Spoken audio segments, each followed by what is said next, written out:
നിങ്ങൾ അങ്ങനെ അത്ര പഠിച്ചിട്ടില്ല, പക്ഷെ മക്കളെയൊക്കെ പഠിപ്പിക്കണം എന്നുള്ള നല്ല ആഗ്രഹമുണ്ട്, അത് ചെയ്തിട്ടുണ്ട്. ആരുടെ തീരുമാനമായിരുന്നു അങ്ങനെ ചെയ്യാൻ? മെയിനും ഓന്റെ തീരുമാനം തന്നെ, അതും ഗവൺമെന്റിൽ കിട്ടണമെന്ന് ഓന്റെ ആഗ്രഹം തന്നെയായിരുന്നു. ഭയങ്കര ഈ ഒരു കോയിൻസിഡൻസ് ഉണ്ട് സിറാജ് എന്നുള്ള പേരിട്ടതെന്നുള്ള, അതെന്താണ് അതിന്റെ ഒരു സ്റ്റോറി? നമ്മുടെ കുടുംബത്തിലുള്ള ഡോക്ടർ സിറാജ് ഉണ്ടായിരുന്നു, ഓൻ മരിക്കുകയും ചെയ്തു. ഓനെ പ്രസവിച്ച് കിടക്കണ 17ാമത്തെ ദിവസമാണ് അന്നാണ് മരിച്ചത്. എല്ലാ ദിവസവും അറ്റൻഡൻസ് എടുക്കാന്നുണ്ടെങ്കിൽ ട്രോഫി കൊടുക്കുമല്ലോ, അതിൽ ഉമ്മാക്ക് കിട്ടും എന്ന് പറഞ്ഞു. ഇതെങ്ങനെയാണ് മാനേജ് ചെയ്തിട്ടുണ്ടായിരുന്നു? ഞാൻ എല്ലാ കാര്യം പൊതുവെ അങ്ങനെയാണ്. റിപ്പീറ്റ് ചെയ്യാന്ന് പറഞ്ഞാൽ വലിയൊരു ടാസ്ക് ആണ് ഇത്. ബാക്കി ആൾക്കാർ ഈ ഒരു തെറ്റിദ്ധാരണ ഉണ്ടാവുമല്ലോ. അതെ, പലതും പറയുന്നുണ്ട്. ഇതിൽ ചെന്നപ്പോഴാണ് എനിക്ക് കുറെയൊക്കെ മനസ്സിലായത്. എന്റെ മെന്റാലിറ്റിയിലായിരുന്നു പ്രശ്നം എന്ന് എന്നോട് പറഞ്ഞു. പക്ഷെ അതെന്തായിരുന്നു സംഭവം? ഞാൻ പെട്ടെന്ന് ഡൗൺ ആയി പോവുക, അങ്ങനെ സംഭവങ്ങളൊക്കെ ഉണ്ടായിരുന്നു. ഇപ്പൊ കഴിഞ്ഞ വർഷം ഈ വർഷം കമ്പയർ ചെയ്യുന്ന സമയത്ത് നിന്റെ പ്രിപ്പറേഷനിൽ എന്ത് മാറ്റം ഉണ്ടെന്ന് NCERT-നോട് കുറേ കൂടി സ്റ്റിക്ക് ഔട്ട് ചെയ്തു. ഇത് കാണുന്ന ആൾക്കാർക്ക് ഈ ഒരു ജേർണിയിൽ പാരന്റ്സ് എങ്ങനെ ആവണം എന്നുള്ളതിന്റെ നിന്റെ ഒരു ആഗ്രഹം? ഈ ഒരു ജേർണിയിൽ പോണ സമയത്ത് മാർക്ക് ഇങ്ങനെ ഫ്ലക്ച്വേറ്റ് ചെയ്തുകൊണ്ടേ നിൽക്കും. അത് പാരന്റ്സും കൂടി മനസ്സിലാക്കിയിട്ട് ഓല ആ രീതിക്ക് സപ്പോർട്ട് ചെയ്താൽ എന്തായാലും ഉള്ള റിസൾട്ടിനെ കാട്ടി അടിപൊളിയാക്കാൻ പറ്റും. എന്തായാലും സ്കോറ് കാര്യങ്ങൾ വരും. കേരളത്തിൽ തന്നെ ഏറ്റവും നല്ലൊരു മെഡിക്കൽ കോളേജിൽ തന്നെ കയറാൻ പറ്റും.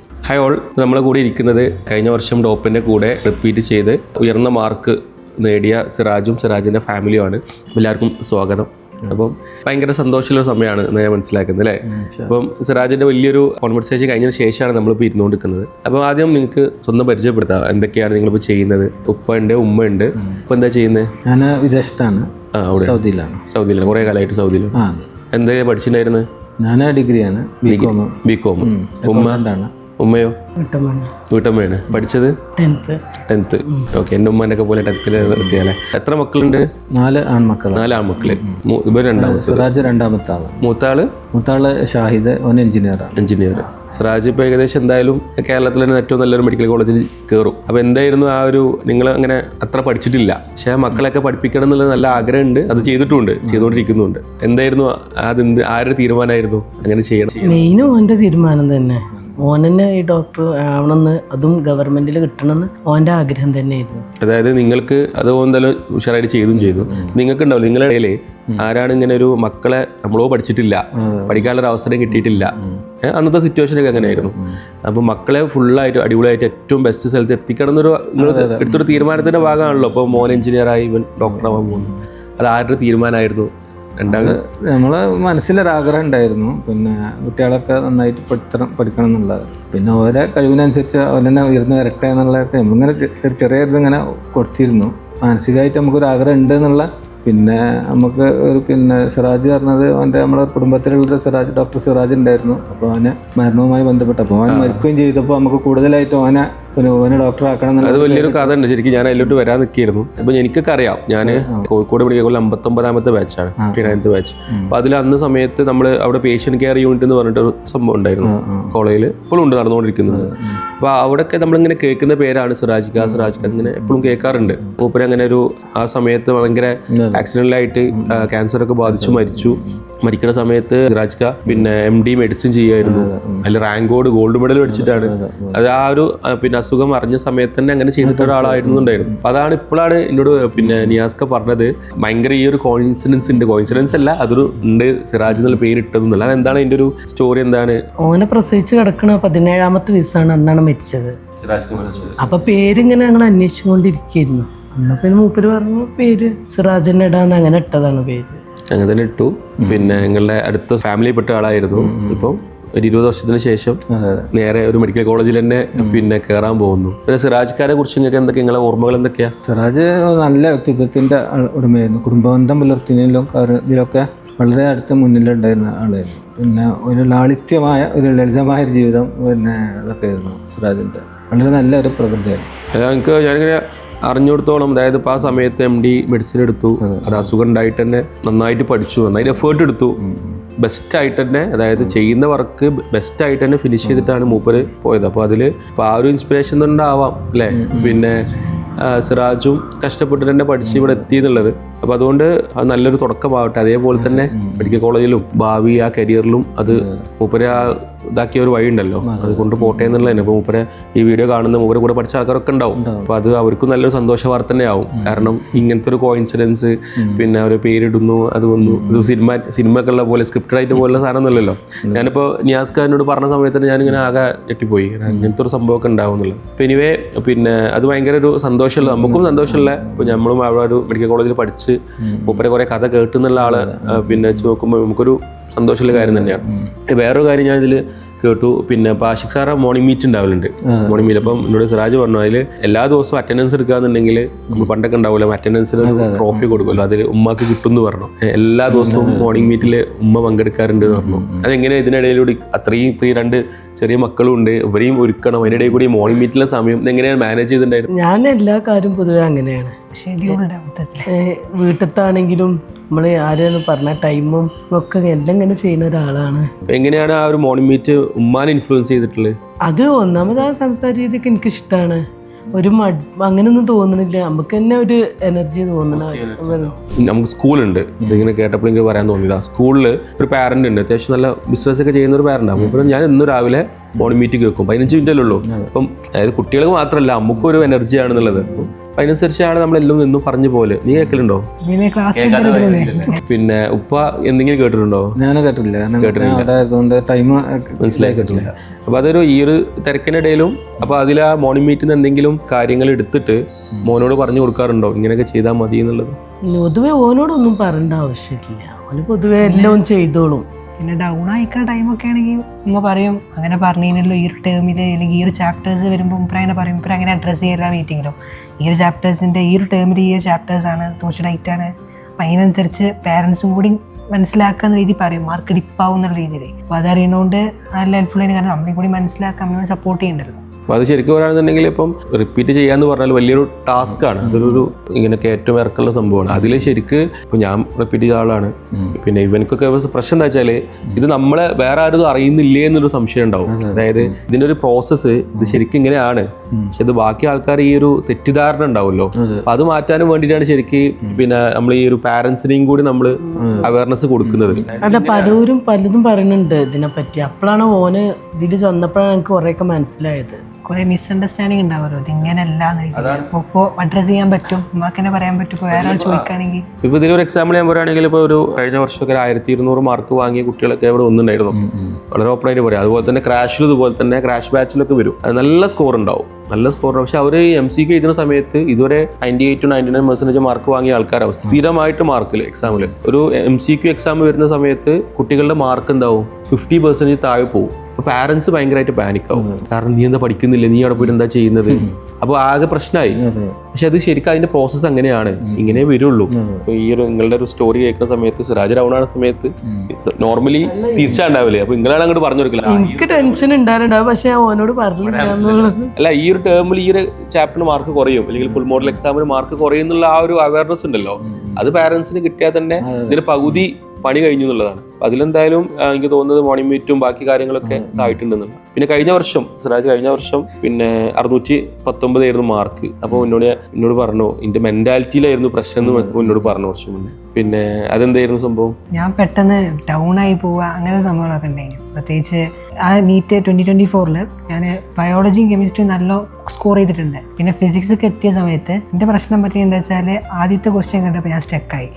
ഞാൻ പഠിക്കാത്ത സാധനമാണല്ലോ എന്നുള്ള എൻ്റെ മനസ്സിലേക്ക് വന്ന്. പിന്നെ എല്ലാ ക്വസ്റ്റ്യൻ ഞാൻ അപ്രോച്ച് ചെയ്ത് ആ ഒരു മെൻറ്റാലിറ്റി വെച്ചിട്ട് ഫുഡിൽ അപ്രോച്ച് ചെയ്ത് അപ്പം തന്നെ എനിക്ക് അറിയുന്നത് തന്നെ കുറേ തെറ്റി. ഇപ്പോൾ ഒരു 656 എന്നുള്ള ഞാൻ സ്കോർ പറയും. കാരണം 656 എന്നുള്ള മാർക്ക് കിട്ടേണ്ടതിനായിരുന്നു പ്രശ്നം. കാരണം അതിനുള്ള കണ്ടന്റ് ഉണ്ട്, ആ ഒരു പ്രഷറിൽ എനിക്ക് കിട്ടും ചെയ്യും. പക്ഷേ എനിക്ക് അങ്ങനെ പറ്റിയത് മെൻറ്റാലിറ്റീൻ്റെ പ്രശ്നമാണ്. അപ്പം അത് ടാക്കിൾ ചെയ്യണം എന്നുള്ളതിന് ഈ വർഷം എങ്ങനെയാണ് ടാക്കിൾ ചെയ്തത്? ഇക്കൊല്ലം അതിന് നല്ല ഇടങ്ങാറായിരുന്നു. കാരണം ഇത് പറഞ്ഞാൽ ആദ്യം കറക്റ്റായിട്ടുള്ളവർക്ക് പ്രശ്നമല്ല, മീൻസ് ഒരു ആറ്റിറ്റ്യൂഡുള്ള ആൾക്കാർക്ക് പ്രശ്നം. പക്ഷെ അതല്ലാണ്ട് കുറച്ച് ടെൻസ്ഡൊക്കെ പെട്ടെന്ന് ടെൻസ്ഡ് ആവുന്ന ആളാണെങ്കിൽ എക്സ്പോഷർ തന്നെ കാര്യം മിക്കവാറും ഇങ്ങനെ ഓരോ എക്സാംസ് ഡൗൺ ആവുക, അല്ലെങ്കിൽ ഓരോ ഹാർഡ്ഷിപ്സ് വരിക, അങ്ങനെ എന്തെങ്കിലുമൊക്കെ ഒരു എക്സ്പോഷർ തന്നെ അതൊരു ടാക്കിൾ ചെയ്യുക, അങ്ങനെ തന്നെ കാര്യം നമ്മളെ ടോട്ടലി നമുക്ക്. ഈ ഒരു ഇപ്പോൾ കഴിഞ്ഞ വർഷം ഈ വർഷം കമ്പയർ ചെയ്യുന്ന സമയത്ത് പിന്നെ നിന്റെ പ്രിപ്പറേഷനിൽ എന്ത് മാറ്റം കൊണ്ടുവന്നേ? NCERT കുറേ കൂടി സ്റ്റിക്ക് ഔട്ട് ചെയ്തു. മീൻസ് കുറച്ചും കൂടി എടുത്ത് കുറേ കൂടി NCERT വായിക്കുക. മീൻസ് പ്രത്യേകിച്ച് കെമിസ്ട്രിയും ഫിസിക്സും ഞാൻ വല്ലാണ്ട് അവിടെ നോക്കിയിട്ടില്ല. മീൻസ് നോക്കിയെന്ന്, പക്ഷേ ഓർഗാനിക് അങ്ങനെ വായിക്കേണ്ട സാധനം മാത്രം വായിച്ചിട്ടുള്ളൂ. അതന്നെ സെലക്റ്റീവായിട്ട് 2024. പക്ഷേ 25 ഞാൻ ഇപ്പോൾ ഫിസിക്സ് ആണെങ്കിൽ തന്നെ ഒരു ഡുവൽ നേച്ചർ അങ്ങനത്തെ ചാപ്റ്റേഴ്സൊക്കെ ഉണ്ടല്ലോ, കുറച്ചും കൂടി തിയററ്റിക്കൽ ആയിട്ടുള്ള അങ്ങനത്തെ കുറച്ച് സാധനങ്ങളൊക്കെ ടെക്സ്റ്റ് ബുക്ക് എന്തായാലും വായിച്ചാണ്. അതന്നെ 2-3 വട്ടമൊന്നുമില്ല, ഒരു 2 വട്ടമെങ്കിലും മിനിമം വായിച്ചാണ് എൻ്റെ ഓർമ്മയിൽ. പിന്നെ പോയിന്റ്സ് ടു ബോണ്ടറും ഇതൊക്കെ ഈ കുറേ ക്വസ്റ്റ്യൻ ചെയ്ത് കഴിഞ്ഞാൽ ഒന്ന് ഇതായിപ്പോവും, ഫെറ്റീഗായി പോകും. ആ സമയത്ത് ഇങ്ങനെ വെറുതെ ഇങ്ങനെ ഏതെങ്കിലും ചാപ്റ്ററിൻ്റെ പോയിന്റ്സ് ബോണ്ടറോ അല്ലെങ്കിൽ സംഭവം ടൈം നന്നായിട്ട് മാനേജ് ചെയ്തിട്ടുള്ളത് തന്നെയാണ്. ഇപ്പം നിങ്ങളെ സംബന്ധിച്ച് ഇപ്പോൾ കഴിഞ്ഞ വർഷം ഈ വർഷം വെച്ച് നോക്കുന്ന സമയത്ത് എന്തൊക്കെയാണ് വ്യത്യാസം തോന്നിയിട്ടുള്ളത്? അത്യാവശ്യം നല്ല ഓൻ കുറച്ചുകൂടി പ്രിപ്പയർഡായി ഈ വർഷത്തെ ആയപ്പോൾ കഴിഞ്ഞു. ആദ്യത്തെ വർഷം മോനെ അതിനെ റെയിൽമ കയറാൻ തന്നെ കുറച്ച് സമയം എടുത്തു. അതൊന്നും അറിയില്ലല്ലോ, തുടക്കത്തായിരുന്നില്ല. അപ്പോൾ പിന്നെ എങ്ങനെ മാർക്ക് സ്കോർ ചെയ്യുക, എങ്ങനെയൊക്കെ അത് പിന്നെ പഠനങ്ങൾ മുന്നോട്ട് കൊണ്ടുപോകുക എന്നുള്ളൊക്കെ ഒരു ഇതുണ്ടായിരുന്നു. മനസ്സിലായി. കഴിഞ്ഞ അതിലോട് കൂടി അവൻ അത് മനസ്സിലായി എങ്ങനെയൊക്കെ പോകേണ്ടി എന്നുള്ളത്. നിങ്ങൾക്കോ എങ്ങനെയാണ്? ഇങ്ങനെ പലയിടത്തുനിന്നും പറഞ്ഞു, ഇങ്ങനെ ഇത് ഡോപ്പേന്ന് മാറ്റിയാൽ തന്നെ മതി, ഒരു കൊല്ലം റിപ്പീറ്റ് ചെയ്താൽ പിന്നെ ചെയ്യാൻ പാടില്ല. പിന്നെ ഓനോട് ചോദിച്ചപ്പോൾ ഓന് ഇവിടെ തന്നെ മതി എന്ന് പറഞ്ഞു. ഇതന്നെയാണ് ബെസ്റ്റ് എന്ന് തോന്നിയിരുന്നു. നിങ്ങൾക്ക് കഴിഞ്ഞ വർഷം ഈ വർഷം നോക്കുന്ന സമയത്ത് ഇവന്റെ ഒരു ആറ്റിറ്റ്യൂഡിൽ എന്തെങ്കിലും ചേഞ്ച് കൊണ്ടുവന്നു അമ്മ എനിക്ക് മനസ്സിലായിരുന്നു? കുറച്ചുകൂടി കോൺഫിഡൻ്റ് ആയിട്ടുണ്ട്. നിങ്ങൾ ഈ വർഷം എന്തൊക്കെയാണ് കൂടുതലായിട്ട് അവനെ സപ്പോർട്ട് ചെയ്യാനും വേണ്ടി എന്താണ് ചെയ്തത്? കൂടുതൽ സപ്പോർട്ട് ചെയ്യാൻ നമ്മൾ ഭാഗത്തുനിന്ന് ഒരു ഇത് കൊടുത്തില്ല, സ്ട്രെയിൻ കൊടുത്തിട്ടില്ല. നമ്മളിങ്ങനെ ഓൻ പറഞ്ഞത് ഇങ്ങനെ കേൾക്കാന്നല്ലാതെ എന്തെങ്കിലും പറഞ്ഞുകൊണ്ട് നമ്മൾ ഓനെ ടെൻഷൻ ആക്കിയ പിന്നെ നമ്മൾ ചെറുപ്പം മുതലേ അവനെ പറഞ്ഞു പഠിപ്പിക്കണ ഒരു രീതി ഉണ്ടായിട്ടില്ല.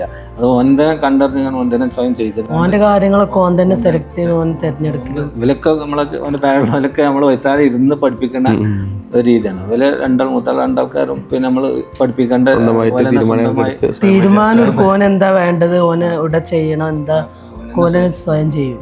നീ പ്ലസ് 2 പഠിച്ച്? +2 ചെമ്മണ്ണ വയർ സെക്കൻഡറി. ഓക്കെ, മനസ്സിലായി. അപ്പം നല്ല രീതിയിൽ തന്നെ പെർഫോം ചെയ്തു. പിന്നെ ഈ എക്സാം ടഫായിരുന്നു, ഭയങ്കര ടഫായിരുന്നു. അതെങ്ങനെ ഹാൻഡിൽ ചെയ്തത് എക്സാം ഹാളിൽ? അത് ലാസ്റ്റ് ഇയറിൽ ഈസി ആയിട്ടാണ് എനിക്ക് പോയതെന്ന് മനസ്സിലായി. അപ്പോൾ ഇപ്രാവശ്യം ടഫാന്നുള്ള എനിക്ക് എക്സാം തന്നെ മനസ്സിലായിക്കണേ. ഒരു ബയോളജി ഞാനൊരു 2 to 3 തന്നെ സ്കിപ്പ് ചെയ്യലുള്ളൂ, ഒരു നോർമൽ എക്സാം ആണെങ്കിൽ പോലും. പക്ഷേ ഈ ഒരു എക്സാം ഞാൻ 8 എണ്ണമായിട്ട് സ്കിപ്പ് ചെയ്തു ഫസ്റ്റ് തന്നെ. പിന്നെ അറ്റൻഡ് ചെയ്യും, പക്ഷേ ആ 8 സ്കിപ്പ് ചെയ്താൽ മനസ്സിലായി ബയോളജി കുറച്ച് നല്ലതാണെന്നല്ലേ. പിന്നെ കെമിസ്ട്രിയിലേക്ക് പോയി, കെമിസ്ട്രി കുഴപ്പമില്ല, 4 ക്വസ്റ്റ്യൻ സ്കിപ്പ് ചെയ്ത് വിട്ടിട്ടുണ്ട്. പിന്നെ ഫിസിക്സ് ഞാൻ ലാസ്റ്റ് 45th അങ്ങനെ സ്റ്റാർട്ട് ചെയ്തത്. അപ്പോൾ 45th അറ്റൻഡ് ചെയ്തു, പക്ഷേ 44 അങ്ങനെ സ്റ്റക്കായി ടോട്ടലി. പിന്നെ നേരെ ഫസ്റ്റ് നിന്ന് സ്റ്റാർട്ട് ചെയ്തു. 1 മുതൽ ഒരു 12 വരെ ഒരു ഫ്ലോയിൽ പോയി. പിന്നെ ക്വസ്റ്റ്യൻ ലെങ്ത്ത് കൂടാൻ തുടങ്ങി. ഇപ്പം തന്നെ വായിച്ചിട്ടും തീരുന്നില്ല. പിന്നെ വായിച്ചാൽ പോരല്ലോ, പിന്നെ മനസ്സിലാക്കിയിട്ട് വേണ്ട പിന്നെ ബാക്കി പ്രോസസ്സ്. പക്ഷെ മനസ്സിലാക്കാനും നല്ല ടൈം എടുക്കുന്നതുകൊണ്ട് പിന്നെ ഞാനത് അവിടെ നിർത്തി. എന്നിട്ട് എനിക്കറിയുന്നത് മാത്രം ഒന്ന് ഒരു ഓവർവ്യൂ നോക്കി. അപ്പം എനിക്കറിയണത് ഏതൊക്കെയാണെന്ന് എനിക്ക് ഒരു ഐഡിയ കിട്ടി. അത് മാത്രം അപ്രോച്ച് ചെയ്തു. പിന്നെ ഒഴിവാക്കി വിട്ട ബയോളജിയും ഫിസിക്സ് ഒക്കെ ചെയ്തിട്ട് പിന്നെ ഇങ്ങനെ റൗണ്ട് വൈസ് ആയിട്ട് മൾട്ടിപ്പിൾ റൗണ്ടായിട്ട് പോയിട്ടുണ്ട്. ഇനി അപ്പോൾ എന്തായാലും ആ സാധനം മാനേജ് ചെയ്യാൻ പറ്റിയെന്നുള്ളതാണ്. നോർമലി ഇപ്പം നമ്മൾ പഠിക്കുന്ന സമയത്ത് എക്സാമിൽ എല്ലാ ക്വസ്റ്റ്യനും എഴുതേണ്ട, സ്കിപ്പ് ചെയ്യുന്ന ഒരു സ്ട്രാറ്റജിയാണ്. സ്കിപ്പ് ചെയ്യലും ഒരു സ്കില്ലാണ്. അപ്പോൾ അത് ഇതുവരെയുള്ളൊരു കഴിഞ്ഞൊരു 4 വർഷം നോക്കുമ്പോൾ എല്ലാം ഈസി ആയതുകൊണ്ട് സ്കിപ്പ് ചെയ്യേണ്ട എന്നുള്ള രീതി തന്നെയാണ് മൊത്തത്തിൽ ഇവർക്കും ഒരു ഇത് പോകുന്നുണ്ടാവുക. പക്ഷേ ഈ വർഷം എന്ന് പറഞ്ഞാൽ അതിന് മുന്നേ നമ്മളൊക്കെ എഴുതിയ സമയത്തുള്ള വെച്ച് കമ്പയർ ചെയ്യുന്ന സമയത്ത് ഏകദേശം സെയിം പാറ്റേൺ ആണ്. എല്ലാ എക്സാമും എല്ലാ ക്വസ്റ്റ്യൻസും അറ്റൻഡ് ചെയ്യണ്ട. പക്ഷേ കഴിഞ്ഞ മുന്നേക്ക് എന്താണ് ഔട്ട് ഓഫ് സിലബസ് വരും. ഈ വർഷം സിലബസിന് ഉള്ളിൽ തന്നെ എന്ത് ചെയ്തു, ടഫാക്കി എന്നുള്ളതാണ്. നമുക്ക് പാരൻസിനോടാണ് ലാസ്റ്റ് ചോദിക്കാനുള്ളത്. അപ്പോൾ ഇതുപോലെ നീറ്റൊക്കെ എഴുതാൻ പോകുന്ന ആൾക്കാർ ഈ വർഷം വിചാരിച്ച പോലെ സ്കോർ കിട്ടാതെ ഒരു വർഷം 2ാമത്തെ വർഷമൊക്കെ ചെയ്യുന്ന ആൾക്കാരുണ്ടാവും. അപ്പോൾ ഈ ആൾക്കാരോടൊക്കെ ഉമ്മാക്ക് എന്താ പറയാനുള്ളത്? എന്താണ് പാരൻസിനോട് പറയാനുള്ളത്? കുട്ടികള് താല്പര്യം ഉണ്ടും വേണം, പിന്നെ നമ്മൾ നല്ലോണം സപ്പോർട്ട് ചെയ്യും വേണം. പിന്നെ തിരഞ്ഞെടുക്കണ സ്ഥാപനം അതേപോലെ ഉഷാറാവണം. നിങ്ങളിൽ ഒരു കാര്യം പറഞ്ഞല്ലോ, അപ്പം ആഷിഖ് സാറിന്റെ മോർണിംഗ് മീറ്റിലൊക്കെ പങ്കെടുത്ത് കുറേയൊക്കെ അതിനെക്കുറിച്ച് ധാരണ ഉണ്ടല്ലോ. ഈ പറഞ്ഞു കൊടുക്കാൻ നോളജ് വേണ്ടേ? ക്ലാസ് സ്റ്റാർട്ട് ചെയ്ത് ഒരു 6 മാസം കഴിഞ്ഞതിന് ശേഷം കുട്ടി വിളിച്ച് പറയാണ്, ഞാൻ നല്ല ടഫ് മാർക്കാണ് വിചാരിച്ച പോലെ ഫുൾ മോഡലിൽ കൂടുന്നില്ല, അല്ലെങ്കിൽ ഫുൾ എക്സാമിൽ കൂടുന്നില്ല, ചെറിയ എക്സാമിൽ കൂടുന്നുണ്ടെന്ന് പറയുമ്പോൾ അത് പറഞ്ഞു കൊടുക്കാനൊരു അറിവ് വേണമല്ലോ. ആ അറിവ് ഉണ്ടാക്കാനുള്ളൊരു മെന്റാലിറ്റി കൂടി വേണമെന്നല്ലേ എനിക്ക് തോന്നുന്നത്. ഈ ഉമ്മക്കൊരു മെന്റാലിറ്റി അറിയാം ഇതെന്താണ് ചെയ്യേണ്ടതെന്നുള്ളത്. അതും കൂടി ഉണ്ടാവണം എന്നാണ് ഞാൻ പറഞ്ഞു. ഞാൻ പറയുന്നത് സാറില്ല, അടുത്ത പ്രാവശ്യം ശരിയായിക്കോളും. പിന്നെ മാർക്ക് കുറവാണ് പറഞ്ഞോ ഇടക്കിടക്ക് വരുമ്പോഴും ഞാൻ പറയുന്നത് സാരില്ല, നമുക്ക് എന്താണെന്ന് വെച്ചാൽ ഈ എൻ്റെ മാക്സിമം ഈ ശ്രമിക്കുക, ബാക്കിയുള്ളത് നമുക്ക് കിട്ടിക്കോളും. അതന്നെ ഏറ്റവും അവർക്ക് കിട്ടാൻ ഏറ്റവും വലിയ ആശ്വാസമായല്ലോ. ബാക്കി ഉപ്പാക്ക് എന്താ പറയാ, പിന്നെ ദുബായ് സൗദിയിലായതുകൊണ്ട് ഫോൺ ത്രൂ ആവില്ല. നേരിട്ട് സംസാരിക്കില്ല സിറാജ്. നേരിട്ട് ഇവിടെ വരുമ്പോൾ നാട്ടിൽ വരുമ്പോൾ കാണുക സംസാരിക്കാന്നല്ലാതെ പിന്നെ നേരിട്ട് സംസാരിക്കാൻ വൈഫിനോട് ഓളോട് തന്നെ പറയും. പിന്നെ കാര്യങ്ങളും വേറെ എന്നോട് പറയും. സിറാജ് വിളിച്ച ദിവസം എല്ലാ ആഴ്ചയും ചോദിക്കും, വിളിക്കുന്ന സമയമാകുമ്പോൾ വിളിച്ചിരുന്നോന്ന് ചോദിച്ചപ്പോൾ എന്താ പറഞ്ഞത്. ഓന് പറയുകയാണെങ്കിൽ ഒരുപാട് പറയണ്ടാവും. സിറാജ് ഫോൺ എടുത്താൽ അവന് ഒരുപാട് കാര്യങ്ങൾ അങ്ങനെ പറയണ്ടാവും. ഇവിടുത്തെ കഥ ഓരോ സംഭവം പറഞ്ഞുതരും, ഫുഡ് മുതൽ എല്ലാ കാര്യങ്ങളും എല്ലാം പറഞ്ഞുതരും. ഒരുപാട് കേൾക്കാണ്ടാവും. അവന് വിളിച്ചാൽ പിന്നെ വെക്കാൻ അപ്പോൾ അതിങ്ങനെ മുകളിൽ കേൾക്കുക. പിന്നെ എന്തെങ്കിലും ഇതേമാതിരി എന്തെങ്കിലും പഠനവുമായി ബന്ധപ്പെട്ട് എന്തെങ്കിലും പറയുമ്പോൾ ഞാൻ പറയും ടെൻഷൻ ആക്കുന്ന കാര്യം ഒരു വർത്താനം പറഞ്ഞത്. വീട്ടിലെ ടെൻഷനോ അല്ലെങ്കിൽ നമ്മളെ മറ്റുള്ള ടെൻഷനുകളോ ഒന്നും അവനോട് പറയണ്ട. എല്ലാം നമ്മൾ അവനെ ഫ്രീ ആക്കിയാൽ വിടുക. ഓൻ പറഞ്ഞതിനനുസരിച്ച് കേട്ടുകാണ്ട് അവന് എന്തെങ്കിലും പറയാനുള്ള അനുസരിച്ചില്ല അത് നമുക്ക് വിരിച്ചക്കണം. ഇൻഷാല്ലാ അത് പഠിച്ചവൻ്റെ അനുസരിച്ച് കിട്ടും. അത് ബാക്കിയുള്ള എൻ്റെ മാക്സിമം ശ്രമിക്കുക. അപ്പോൾ പിന്നെ ബാക്കിയുള്ള നമുക്ക് കിട്ടിക്കോളും എന്ന് പറഞ്ഞ ആ ഇതിനാണ്. അതന്നെയാണ് അതിൻ്റെ ഒരു ശരിയായ കാര്യം എന്നുള്ളത്. അപ്പോൾ ഞാൻ ചോദിക്കാം, പിന്നെ ശരിക്ക് ഇപ്പോൾ പാരൻസിനോട് ചോദിച്ചു, അപ്പോൾ ഇനി പിന്നെ ഇത് കാണുന്ന കുറേ ആൾക്കാരുണ്ടാവും, പാരൻസ് കുട്ടികളൊക്കെ ഉണ്ടാവും. അപ്പോൾ എങ്ങനെയാണ് ശരിക്ക് നോർമലി നമ്മളെ സംബന്ധിച്ചൊക്കെ നമ്മൾ ഈ പഠിക്കുന്ന നമ്മളെ ഈ പ്രായത്തിലൊക്കെ നമുക്ക് ആകെ കമ്മിറ്റ്മെന്റ് തന്നെ പാരൻസ് ആണ്. വേറെ ഒരു കമ്മിറ്റ്മെന്റ് ഒന്നും ഉണ്ടാവില്ല. നമ്മൾ അത് ഉഷാറാക്കണം, അവരോടുള്ള കമ്മ്യൂണിക്കേഷൻ നന്നാക്കണം എന്നൊക്കെ നമ്മൾക്ക് ആഗ്രഹം ഉണ്ടാവുള്ളൂ. അതേപോലെ തന്നെയാണ് സിറാജിന് ആഗ്രഹം ഉണ്ടാവുക. വേറെ ഒന്നുമില്ല, നമ്മൾ നന്നാവണം, പിന്നെ പാരൻസിനൊന്നും മുഷിപ്പിക്കാതാണ് കൊണ്ടുപോകണം എന്നുള്ളതാണ്. ഇപ്പോൾ മുഷിപ്പിച്ച് വെച്ചിട്ട് കുഴപ്പമുണ്ടാവില്ല, പക്ഷെ എന്നാൽ നമ്മുടെ ആഗ്രഹം അങ്ങനെയാണ്. സിറാജിന് എന്താണ് ഇതിൻ്റെ ഈ ഒരു ജേണിയിൽ പാരൻസിൻ്റെ ഇൻവോൾവ്മെന്റ്, പനിമനി ഇൻവോൾവ്മെന്റിനെ കുറിച്ച് പറയാൻ, അതുപോലെ തന്നെ ഇനി ഇത് കാണുന്ന ആൾക്കാർക്ക് പാരൻസ് എങ്ങനെ ആവണം എന്നുള്ളതിൻ്റെ നിന്റെ ഒരു ആഗ്രഹം, നിന്റെ ഒരു വ്യൂ എന്താ? ഈ ഒരു ജേണിയിൽ പോണ സമയത്ത് നമ്മുടെ മിക്ക ആൾക്കാരെയും ടെൻഷൻ എന്താ വെച്ചാൽ പേരൻസ് എന്താ വിചാരിക്കാനായിരിക്കും. ഇപ്പോൾ മാർക്ക് ഇങ്ങനെ ഫ്ലക്ച്വേറ്റ് ചെയ്തുകൊണ്ടേ നിൽക്കും. ചിലപ്പോൾ നല്ല നല്ലോണം പഠിച്ച സാധനം കേൾക്കാറ്, അല്ലെങ്കിൽ ഓർക്കനെ അറിയുണ്ടാവും ഓ ഈ സബ്ജക്റ്റിൽ ഇത്ര ടോപ്പ് ചെയ്യുന്നു, പക്ഷെ എന്തോന്ന് അത്ര മാർക്ക് കുറവെന്ന് ചിലപ്പോൾ പേരൻസിനെ ഫീൽ ചെയ്യുന്നുണ്ടാവും. പക്ഷേ മനസ്സിലാക്കേണ്ടതെന്ന് വെച്ചാൽ ഇത് അങ്ങനെ തന്നെയാണ്, ഫ്ലക്ച്വേറ്റ് ചെയ്തുകൊണ്ടിരിക്കും. അപ്പോൾ അത് പേരൻസും കൂടി മനസ്സിലാക്കിയിട്ട് ഓല ആ രീതിക്ക് സപ്പോർട്ട് ചെയ്താൽ എന്തായാലും ഉള്ള റിസൾട്ടിനെയും കാട്ടി അടിപൊളിയാക്കാൻ പറ്റും. കാരണം മെൻറ്റാലിറ്റിക്ക് നല്ല ഇമ്പോർട്ടൻസ് ഉണ്ട്. അപ്പോൾ പേരൻസും കൂടി ഇതിനെക്കുറിച്ച് അവെയറാണ്, ഓരും കൂടി ഇതിനെ സപ്പോർട്ടീവ് ആണെന്നുണ്ടെങ്കിൽ ഒരു മെജോറിറ്റി ഓരോ ടെൻഷൻ്റെ മേജർ പോർഷൻ അവിടെ തീർന്നു. കാരണം ഒരു വിളിക്കുമ്പോൾ തന്നെ ആഴ്ചയിൽ ഇപ്പോൾ പലരും പറയും ഇപ്പോൾ ഒരു ആഴ്ചയിലൊരു വിളി തന്നെ മതി, അതിനൊരു വലിയ ആശ്വാസം. അതായത് ആ വീക്കിലി ആ 2 കോൾ തന്നെ മതി. ഇപ്പോൾ ടോട്ടലി കുറേയൊക്കെ കൂളായി പോകും, പിന്നെ ബാക്കിയുള്ള എല്ലാ കാര്യങ്ങളൊക്കെ മറന്ന് ആ രീതിക്ക് മാറും. ഓക്കെ, അപ്പോൾ എനിവേ പിന്നെ ഇപ്പം നിങ്ങൾക്ക് എത്ര വയസ്സായി? 20 വയസ്സാവും. അപ്പം നോർമലി നിങ്ങൾക്ക് അറിയാം ഒരു ഗവൺമെൻറ് MBBSൻ്റെ ഒരു വാല്യൂ എത്രത്തോളം ഉണ്ടെന്നുള്ളത്. അപ്പം പ്രൈവറ്റിലോ അല്ലെങ്കിൽ വേറെ സ്ഥലത്ത് പോകണമെന്നുണ്ടെങ്കിൽ അത്യാവശ്യം നമ്മൾ എമൗണ്ട് നമുക്ക് കൊടുക്കണം. ഞാൻ എപ്പോഴും പറയുന്ന സംഭവമാണ്, നമ്മൾ ഈ ഒരു പ്രായത്തിൽ നമുക്ക് ഏൺ ചെയ്യാൻ പറ്റുന്ന, അതായത് വിത്തൗട്ട് വേറെ ഇൻവെസ്റ്റ്മെന്റ് ഒന്നും ഇല്ലാതെ ഏൺ ചെയ്യാൻ പറ്റുന്ന വലിയൊരു ഏൺ ചെയ്ത് കൊടുക്കാൻ പറ്റുന്ന വലിയൊരു എമൗണ്ടാണ് ശരിക്കും ഒരു ഗവൺമെന്റ് സീറ്റിൽ, ഞാൻ മെഡിക്കലായിക്കോട്ടെ ഏത് സീറ്റിലും പ്രൊഫഷണൽ ആയിട്ടുള്ള ഗവൺമെന്റ് കോട്ടയിലും മെറിറ്റിലൂടെ കയറുക എന്നുള്ളത്. അപ്പം അത് നേടിയെടുത്തതിൽ നിങ്ങൾക്ക് എന്ത് ചെയ്യാം, ഇതിനെക്കുറിച്ച് അഭിമാനിക്കാം. നിന്നെ സപ്പോർട്ട് ചെയ്തതിൽ തിരിച്ചു നിങ്ങൾക്ക് അഭിമാനിക്കാം. എന്തായാലും സ്കോറ് കാര്യങ്ങൾ വരും, നമ്മൾ വിചാരിച്ച പോലെ തന്നെ നടക്കും. നല്ലൊരു കേരളത്തിൽ തന്നെ ഏറ്റവും നല്ലൊരു മെഡിക്കൽ കോളേജിൽ തന്നെ കയറാൻ പറ്റും എന്നുള്ളത് തന്നെയാണ്. എന്തായാലും നമ്മളെ ഡോപ്പിനെ ട്രസ്റ്റ് ചെയ്ത് 2 വർഷവും നമ്മളെ കൂടെ നിന്നതിൽ പിന്നെ നമ്മളെ ഭാഗത്തു നിന്നുള്ള നന്ദി ഇങ്ങോട്ട് പറയാണ്. ബാക്കി ഇനി അങ്ങോട്ടും നമ്മളെ ഒരു ഡോപ്പ എന്ന് പറഞ്ഞ സ്ഥാപനം, നമ്മളിപ്പോൾ ഇവിടെ മെന്റർ ചെയ്യുന്ന ആൾക്കാരൊക്കെ ഡോപ്പയിൽ പഠിച്ച ആൾക്കാരൊക്കെ തന്നെയാണ്. ഇതിങ്ങനെ സൈക്കിൾ മാറിക്കൊണ്ടിരിക്കും. ഇവർ അനുഭവിച്ച ബുദ്ധിമുട്ട് സാധനങ്ങളൊക്കെ എന്ത് ചെയ്യും, അത് കുറച്ചും കൂടി റെഡിയാക്കാനും വേണ്ടി ഇവരെ ജൂനിയേഴ്സിന് പറഞ്ഞെടുക്കാൻ പറ്റും. ഇതൊരു സൈക്കിളാണ്, ഒരു പ്രോസസ്സാണ്. അതിൽ പിന്നെ സിറാജ് നമ്മളെ കൂടെ ഉണ്ടാവും, നിങ്ങളും നമ്മൾ കൂടെ ഉണ്ടാവണം എന്നുള്ളത് തന്നെയാണ്. നമ്മൾ ബാക്കിയൊരു വെൽവിഷറായിട്ട് ഉണ്ടാവണം തന്നെയാണ് ആഗ്രഹിക്കുന്നത്. Okay, thank you.